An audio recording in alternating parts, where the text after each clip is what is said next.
안녕하세요. 역사 진입니다. 2-4단원 유럽 크리스트교 쪽을 가야 되는데 한 가지 신기한 게 있어요.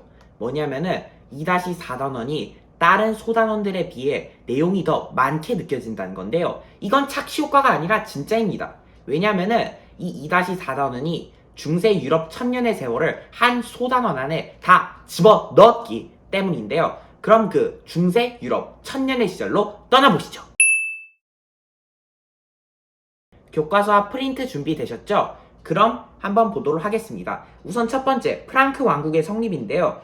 게르만족의 이동이 있습니다. 4세기 말에 훈족이 원래 이 지역에 살고 있던 게르만족들을 압박하게 되고 이 게르만족들이 이 훈족을 피해 로마의 영토로 이동하게 됩니다. 근데 이 게르만족들이 독일 민족인데 독일 민족이라 하시면은 싸움을 잘하는 애들이죠. 그래서 용병들로 로마에서 많이 고용됩니다. 그러다가 게르만 출신의 용병 대장에게 결국 서로마 제국이 멸망하게 되고 이후 여러 게르만 국가가 건설되게 되는데 얘네가 거의 다 나타났다 사라졌다 나타났다 사라졌다예요. 근데 이 중에서 가장 오래간 왕국이 있는데 그 왕국의 이름이 뭐였죠?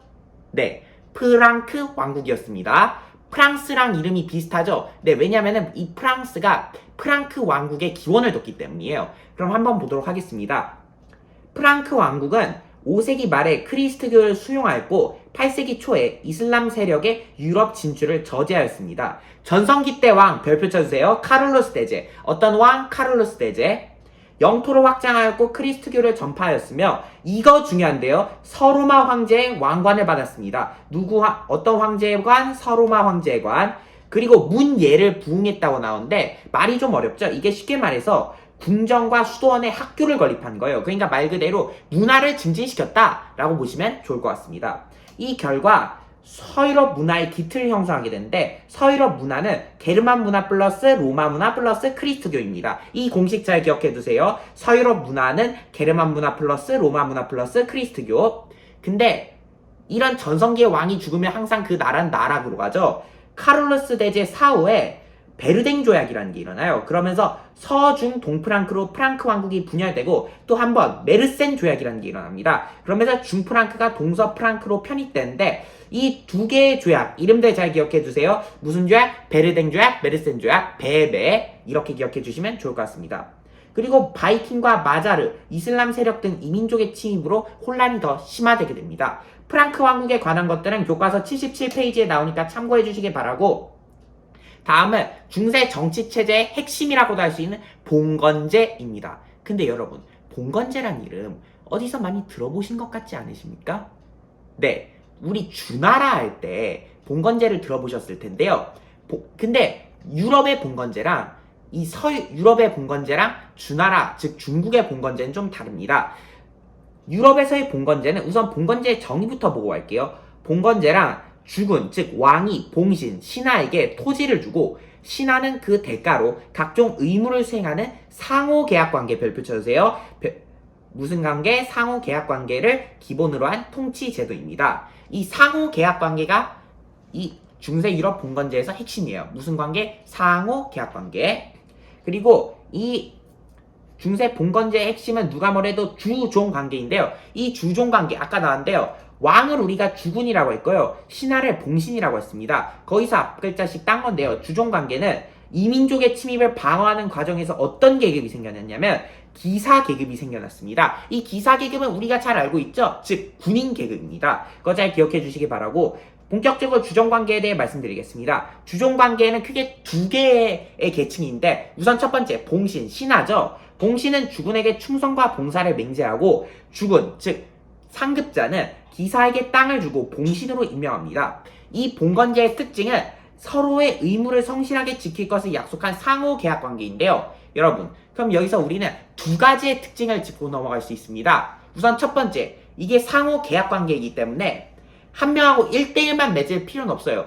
내가 이쪽 영주한테도 계약을 받았다면 또 다른 영주한테는 하청을 줄 수도 있고 혹은 또 반대로 여러 가지 계약을 맺을 수 있다. 즉 멀티로 계약을 맺을 수 있다. 이고 또 두 번째로는 이게 서로의 의무를 성실하게 지키는 것이기 때문에 만약에 한쪽이 서로의 의무를 충실하게 지키지 않으면 그 계약은 끝나는 거예요. 그러니까 주나라의 봉건제처럼 그렇게 끈끈하지가 않다는 것이죠. 그리고 이 주종관계를 바탕으로 한 장원제인데요. 이 장원제의 의미로는 봉토, 즉 장원에 거주하는 영주와 농노 간의 지배 예속 관계를 말하는데 우선 특징 좀 봐도록 하겠습니다. 장원제의 핵심이죠. 장원. 영주는 주군의 간섭을 받지 않고 독자적으로 통치를 할 수 있다. 어떤 적? 독자적. 그리고 자급자족적 경제 공동체이고 삼포제 농업이라고 나오는데 이게 좀 말이 어렵죠. 쉽게 말해서 농지를 세 개로 나눈 겁니다. 춘경지, 추경지, 휴경지 이 세 개로 나눠 번갈아 농사를 짓는 거를 삼포제 농업이라고 하고요. 또 주민으로는 크게 두 가지 종류가 있는데 우선 첫 번째 지배계급 영주죠. 영주 같은 경우에는 장원의 지배자이고 통치 및 군사활동을 담당했습니다. 그리고 피지배계층 농노인데요. 대다수가 장원의 농민입니다. 거주 이전의 자유 없고요. 세금 납부의 의무 등을 제한받습니다. 하지만 결혼, 생활, 재산 소유가 가능하다는 점에서 노예보단 자유롭다는 건데 그래서 우리는 부등호를 통해서 이 자유의 종류를 표현할 수 있습니다. 노예, 농노, 농민이 있으면 농민은 농노보다 더 자유로운 거고 농노는 노예보다 더 자유로운 겁니다.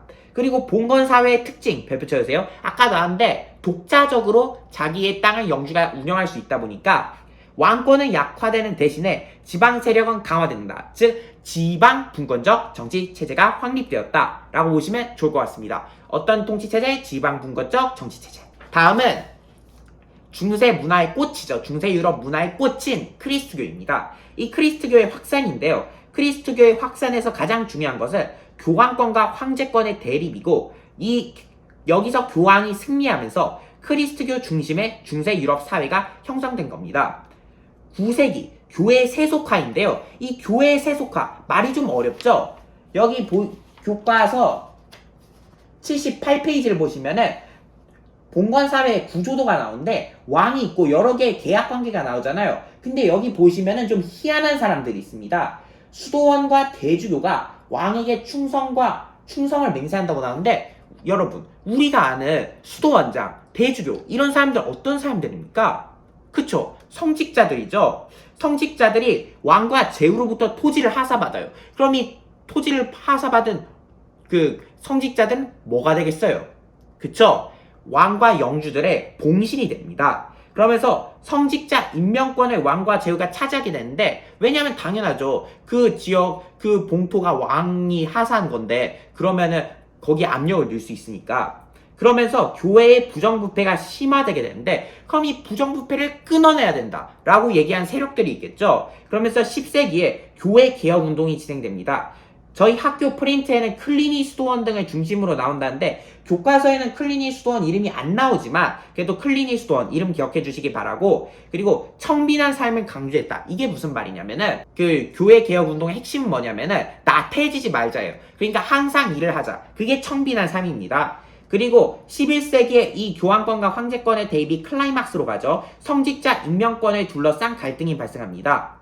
배경으로는 교황 그레고리우스 7세와 신성 로마제국 황제 하인리 4세가 성직자 임명권을 두고 개립한 건게 우선 교황은 성직자들의 맨 꼭대기에 있는 성직자들의 리더예요. 그러니까 성직자 임명권 당연히 내가 갖고 있어야 된다 라는 거고 황제는 아니 내가 땅을 줬는데 그러니까 왕도 성직자를 임명할 권리가 있다 이거죠. 그런데 교황이 이제 슬슬 빡치고 나가지고 야 하인리 4세 있잖아 쟤 파문시켜 이런 겁니다.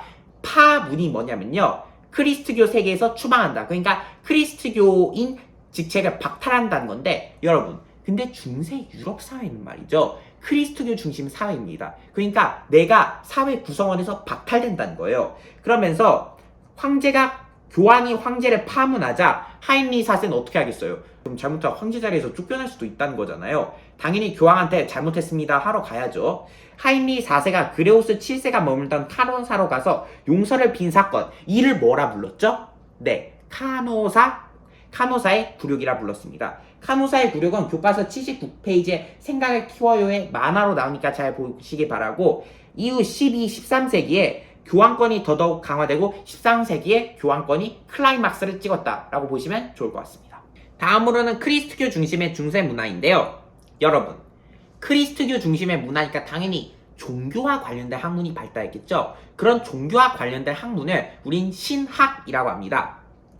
신학이 발달했는데 그 중에서 어떤 종류의 철학이 발달했냐면 스콜라 철학이 발달했는데 이 스콜라 철학은 아리스토텔레스의 철학에 바탕을 둔 것이고 내용으로는 토마스 아퀴나스가 신학대전을 썼는데 이 신학대전 별표 쳐주세요. 스콜라 철학 하면 신학대전입니다. 스콜라파는 뭐? 신학대전. 이 신학대전에서 신앙과 이성의 조화를 주장합니다. 그리고 이때 우리가 현재 입시에 목매단 이유 대학이 등장하게 됩니다. 이 대학은 교회나 영주의 간섭 없이 자치적으로 운영되고 두 개의 유명한 대학이 나오는데 우선 신학이 대표적인 파리대학 그리고 두 번째 법학이 대학 유명한 볼로냐 대학이 있습니다. 이 두 개의 대학 이름 잘 기억해 주시기 바라고 이 대학들은 학문을 연구하는 곳이니까 당연히 지식인들이 모이면서 그 지역의 문화를 발전시키겠죠. 중세 문화 발전에 기여가 되었다라고 보시면 좋을 것 같습니다. 그리고 건축 같은 경우에는 이렇게 두 가지의 양식으로 나뉘는데 우선 첫 번째 로마네스크 양식입니다. 이 로마네스크 양식의 특징은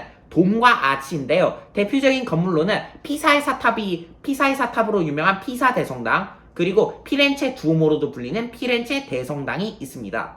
그리고 두 번째 우리가 성당에서 자주 볼 수 있는 양식인 고딕 양식인데요. 특징으로는 뾰족한 탑과 스테인드 글라스이고 대표적인 건물로는 퀼른 대성당, 샤르트르 대성당, 노트르담 대성당이 있는데 이 고딕 양식 건물은 교과서 82페이지에 나오니까 참고해 주시기 바라고 문학으로는 아까 군인으로 어떤 계급의 사람들이 성장했다고 했죠? 네, 기사 계급의 사람들이 성장했기 때문에 기사도 문학이 발달했습니다. 대표적으로 아서왕 이야기, 그리고 롤랑의 노래, 니벨룽겐의 노래 등이 있습니다.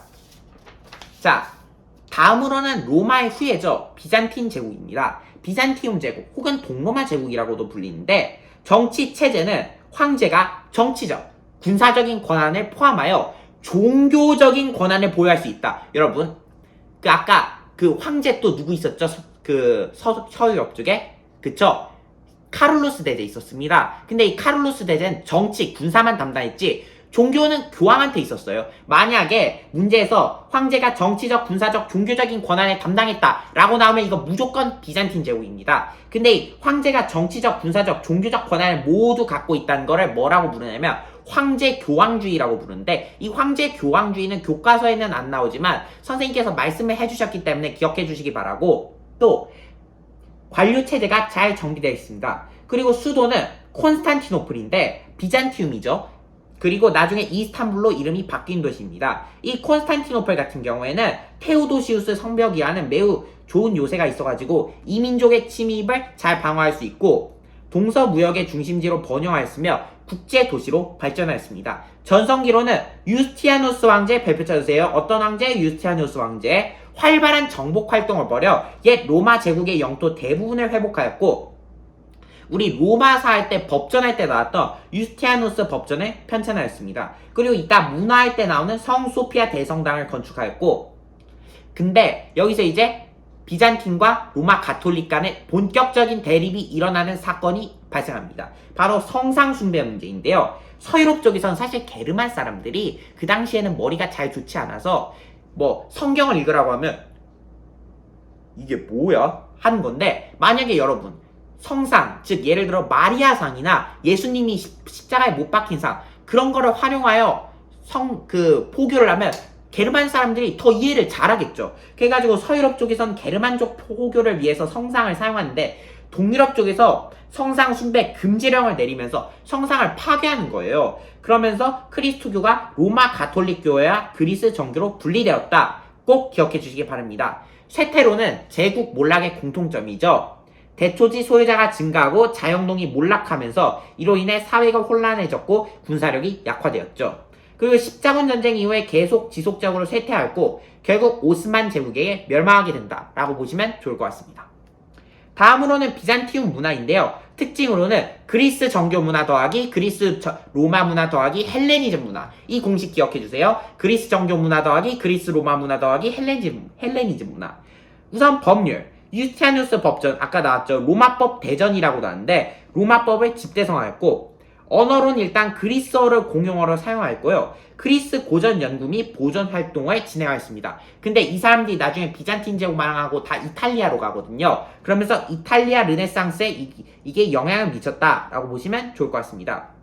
그리고 건축으로는 비잔티움 양식인데 특징으로는 외부의 거대한 돔과 내부의 모자이크 벽화인데 대표작으로는 성 소피아 대성당이 있습니다. 성 소피아 대성당은 교과서 83페이지에 나오니까 참고해 주시기 바라고, 이 비잔틴 문화의 영향이 뭐냐면은 슬라브족의 역사와 문화에 영향을 줬다는 건데, 여러분 슬라브족 얘네가 누구의 조상이냐면요, 현재 러시아의 조상입니다. 그래서 이 슬라브족 러시아 최초의 국가인 키예프 공국에 세운데 영향을 주게 되는데, 이 키예프가 어디냐면 현재 우크라이나의 수도죠. 키우입니다. 아무튼 이 키예프 공국이 발생하게 되는데 비잔티움 제국과 교류를 하면서 그리스 정교를 수용하게 되었고, 이게 러시아의 기원이 되었다라고 보시면 좋을 것 같습니다. 자, 다음으로는 십자군 전쟁인데요. 이 십자군 전쟁의 배경으로는 나중에 나오겠지만 셀주크 투르크 혹은 셀주크 티르크에 의해 예루살렘이 정복당하게 돼요. 그리고 이 셀주크 티르크가 크리스트교의 성지 순례를 금지하게 되고 이후에 비잔틴 제국을 위협하게 됩니다. 그러면서 이제 비잔틴 황제는 교황에게 SOS를 치는 거예요. 그러자 교황은 그 전부터 저 비잔틴 황제는 뭐 어떻게든 굴복시키고 싶은데 진짜 굴복을 안 했는데 지 발로 와서 SOS를 친 겁니다. 그러니까 교황은 이번 기회에 동서교회를 한번 융합해보자 라고 해서 클레르몬 공의회를 소집하게 됩니다. 이 클레르몬 공의회에서 로마 교황 우르바노스 2세가 이슬람 세력으로부터 예루살렘 탈환을 주장하며 전쟁을 호소하게 되는데, 교과서 84페이지 생각을 키워에 보시면은 네 사람, 교황, 제후, 상인, 농민 나오는데 이 사람들의 이해관계가 다 다른 걸 볼 수 있습니다. 이걸 참고해 주시기 바라고, 과정으로는 여러 차례에 걸쳐 십자군 원정을 진행하는데 이게 나중에 변질이 돼요. 왜냐면 한 번밖에 예루살렘을 정복 못하거든요. 그것도 처음에 정복하고 나머지 다 실패하는데, 그러면서 성지 회복이라는 본래 목적보다는 사업적 이익을 중시한 전쟁으로 바뀌게 되고, 이러니까 결국은 성지 회복에 실패하게 됩니다. 이 십자군 전쟁의 전개는 교과서 84페이지의 지도로도 나오니까 참고해 주시기 바라고요. 이 영향으로는 이때 제후들이 많이 죽어요, 전쟁 나가서. 그러면서 왕권이 강화되고 자연스럽게 전쟁을 주도한 교황권에 약화되게 됩니다. 그리고 유럽 상인들이 지중해 무역을 꽉 잡게 되면서 지중해 무역이 활성화되게 되고 유럽 각지의 도시가 발전하게 됩니다. 이제 새로운 유형이 나왔어요. 도시입니다. 도시의 발달인데요. 배경으로는 이때 농업 생산력이 향상되고 도시화 시장이 발달되게 됩니다. 대표적인 도시로는 우리가 이탈리아 하면 생각하는 그런 유명한 도시들이에요. 이탈리아의 베니스라고도 하죠. 베네치아, 제노바 등이 있습니다. 그리고 북유럽에서는 한자 동맹이라는 일종의 무역하는 도시들의 모임이 있었고요. 그리고 도시의 발전 한번 보도록 하겠습니다. 도시의 발전으로는 특허청을 통해서 이 지역 영주로부터 도시의 자치권을 획득하게 되고, 길드가 이때 형성되게 되는데, 게임하시는 분들은 길드 많이 들어보셨을 거예요. 길드가 뭡니까? 그쵸? 일종의 모임인데, 이 길드는 역사에서 말하는 길드는 상인과 수공업자들의 동업조합이고, 이 사람들은 자신들의 이익을 보호하고 도시 운영에 참여했다라고 보시면 좋을 것 같습니다. 자, 다음으로는 장원의 해체인데요. 우선 첫 번째, 농노 해방입니다. 아까 말씀드렸다시피 이때 농업 생산량도 늘어나요. 근데 게다가 이때 상업이 발달하면서 화폐 사용량이 증가하게 됩니다. 그러면서 세금 납부 방식이 그전에는 뭐 밀 몇 포대 이런 식이었는데 이제는 금화 몇 냥 이런 식으로 바뀌게 된 거죠. 그러니까 세금 납부가 현물에서 화폐로 바뀌게 된 겁니다. 그 결과 영주가 그런 거죠. 영주가 아니라 농노가 그런 거죠. 영주님 이번에 제가 이만큼 돈 낼 테니까 저 해방시켜주세요. 그러면은 영주 입장에서 보면은 한 번에 어차피 많은 거 받으니까 오케이 내가 이만큼 받을게 너 이제 해방이야 이렇게 되는 거죠. 그러면서 돈을 받고 농노를 해방하게 됩니다. 그리고 두 번째, 흑사병 패스트라고도 하죠. 흑사병이 유행하게 됩니다. 많은 사람들이 사망하면서 노동력 부족 현상이 발생하게 되는데, 그러니까 이 노동력이었던 농노가 점점 귀해지는 거예요. 그러면서 농노의 처우가 개선되면서 농노의 지위가 향상되게 되고, 그렇지 않은 경우, 그러니까 농노에 대한 억압을 더 심하게 하는 경우에는 농민 봉기가 발생하여서 영주가 죽고 결국 농노가 자연스럽게 해방되게 되는 게 일어나게 되면서 결국은 도시가 성장하고 장원이 해체되면서 중세 봉건 사회가 동요하게 되었다라고 보시면 좋을 것 같습니다. 그리고 중앙집권 국가의 등장인데요. 우선 왕권의 강화입니다. 배경으로는 일단 자원이 해체되면서 지방 세력이었던 영주의 힘이 약화되게 되고 화약과 대포를 사용함으로써 기존의 군인 계층이었던 기사 계급도 몰락하게 됩니다. 그리고 상공시민의 경제적인 지원이 발생하게 되면서 관료제와 상비군을 운영할 수 있게 됩니다. 근데 이 중앙집권 국가의 틀을 만드는데 두 가지 전쟁이 있었어요. 우선 첫 번째, 백년전쟁입니다. 백년전쟁은 영국과 프랑스가 싸웠다. 기억해주세요. 배경으로는 프랑스 내 영국 영토에 대한 지배권 갈등인데, 아니 프랑스 땅이면 프랑스 땅이지 왜 영국 땅이냐 할 수 있잖아요. 사실 이게 사연이 있는 게 원래 영국 왕족들이 프랑스 왕이 신하였어요. 원래는 그 노르망디 쪽에 영국 왕족들이 털을 잡고 있었는데 원래 그쪽이 본거지였는데 프랑스 노르망디 쪽이 그러다가 이제 영국 왕이 그쪽 영국 섬으로 넘어가지고 거길 정복하면서 영국이란 나라를 세우고 본인이 영국의 왕이 된 겁니다. 그래서 그 당시에도 영국 왕족들은 프랑스어를 썼다고 해요. 아무튼 그 영국 왕이 갖고 있던 영국 왕실의 프랑스 땅, 그러니까 뭐 노르망디 같은데 그런데 지배권을 놓고 다투게 되는 거죠. 프랑스 입장에서는 여기 내 땅이다. 영국 입장에서 아니 영주가 우린데 여기 땅 우리 땅이다 하게 되는 거고, 또 플랑드르, 현재 벨기에 지역인데 플랑드르 지방에 대한 영향력으로 또 싸우게 됩니다. 그리고 영국 왕족하고 프랑스 왕족이 서로 친인척 관계였는데 프랑스 왕이 죽어요. 그러면서 영국 왕이 아니 우리 족보를 보니까 이렇게 돼 있는데 그럼 내가 왕이 돼야 된다 하는데 그 다음 후계자 프랑스 왕은 아니 이게 뭐 말도 안 되는 소리냐, 한번 붙을까? 붙어! 하면서 일어난 게 백년전쟁입니다. 전개로는 초기에는 프랑스가 완전 대차게 까이면서 수도 파리가 함락당하게 됩니다. 그러다가 이제 후기쯤에 잔다르크가 활약한다. 별표 쳐주세요. 잔다르크가 활약하고 그러면서 프랑스가 이 전쟁에서 승리하게 되었다.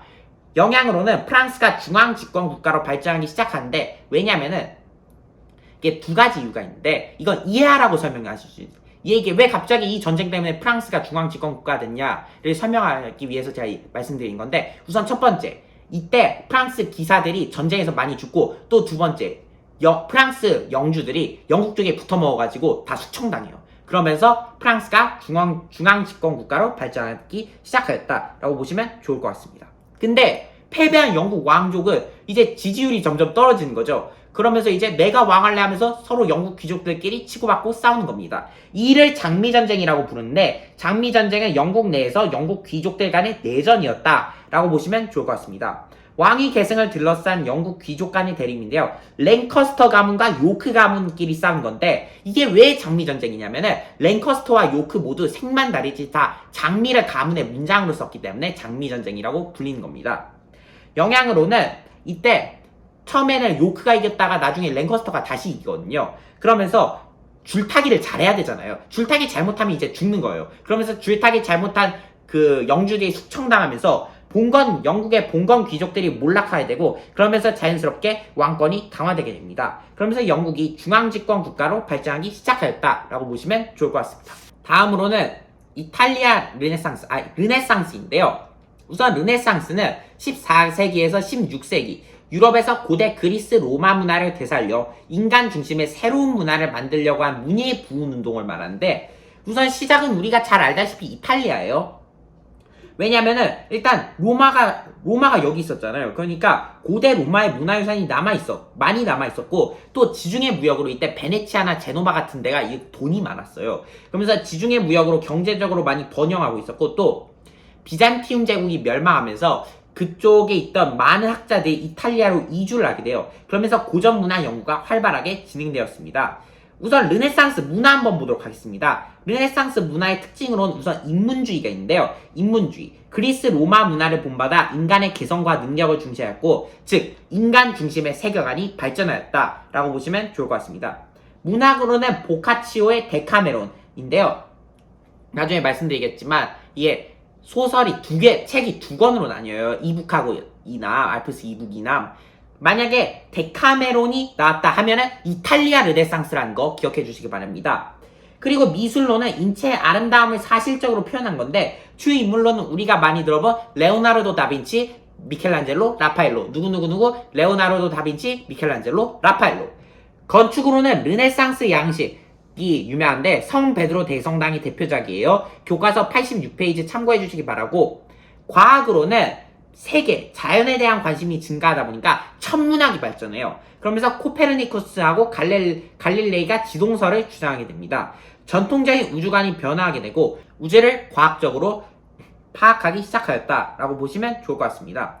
그리고 나중에 이 르네상스가 알프스 이남 이탈리아에서 알프스 이북으로 넘어가야 되는데 이탈리아 르네상스가 16세기 이후 알프스 이북으로 확산되기 시작합니다. 이 알프스 이북의 르네상스의 특징으로는 현실 사회와 교회의 부패를 비판하였는데 대표작으로는 에라스미스의 우신예찬, 이 우신예찬 같은 경우에는 교황과 성직자의 부패를 지적하였고 우리가 많이 들어본 책이죠. 토마스 모어의 유토피아, 영국 사회의 현실을 비판하였고 이거 어렸을 때 한번 읽어보신 분들 많으실 거예요. 세르반테스의 돈키호테, 중세 기사들을 풍자했다라고 보시면 좋을 것 같습니다. 과학으로는 이때 중국의 화약과 나침반이 유입돼요. 그러면서 중세 봉건 기사가 이 화약 무기 때문에 몰락하게 되고 장거리항에 나침반이 사용되면서 신항로 개척에 영향을 주게 되었습니다. 또 이때 구텐베르크의 활판 인쇄술이 발명되게 되는데 이게 중요한 이유는 이따 종교개혁할 때 나오니까 참고해 주시기 바라고. 다음으로 종교개혁입니다. 배경으로는 이때 당시 교황이었던 레오 10세가 성베드로 대성당 증축 비용을 마련하기 위해 면벌부를 판매했는데 이 면벌부가 뭐냐면은 우리가 인생에서 지은 짜잘짜잘한 죄들 뭐 예를 들면은 친구 지갑에서 몰래 얼마 슬쩍 했다던가 뭐 그런 거 있잖아요. 그런 죄를 이 면벌부를 사면은 용서된다 이런 거예요. 근데 독일의 루터라는 성직자가 95개조 반박론을 발표하게 되는데 이게 내용이 뭐냐면은 인간의 구원은 오직 신앙과 신의 은총에 의해 이루어지며 성경만이 신앙의 유일한 근거라고 주장한다는 겁니다. 이게 쉽게 말해서 뭐냐면 면벌부 사지 말라는 거예요. 그러니까 당시 좀 반교황적인 제후들이 있을 거 아니에요. 그 제후들하고 농민들에게 지지를 받게 되는데 그리고 두 번째 칼뱅입니다. 칼뱅은 스위스인데 예정설을 주장하게 돼요. 이 예정설이 뭐냐면은 인간의 구원은 이미 정해져 있으므로 성서에 따라 생활해야 되는데 그리고 또 이게 시민들로부터 환영을 받게 되는데 이게 왜 시민들로 환영받냐면은 그 당시 크리스트교는 돈 많은 거에 대해서 좀 부정적이었어요. 그래서 고리대금업 같은 것도 당시에 좀 낮은 계층이었던 유대인들한테 시키고 그랬는데 이 칼뱅은 뭐라 그러냐면은 근면과 절약을 강조하면서 부자가 되는 것은 신의 은혜다 라고 주장하게 되면서 시민들의 환영을 받게 되었다 라고 보시면 좋을 것 같습니다. 그리고 세 번째 영국 국교의 수립인데요. 영국의 국왕 헨리 8세가 영국 국왕이 영국 교회의 수장임을 선언한 건데 그래서 현재 영국 국왕이 영국 종교 행사에 나오는 거 많이 보실 수 있을 거예요. 근데 이 영국 국왕이 영국 교회의 수장임을 선언한 거를 우리가 수장령이라고 합니다. 무슨 령? 수장령 기억해 주시기 바라고요.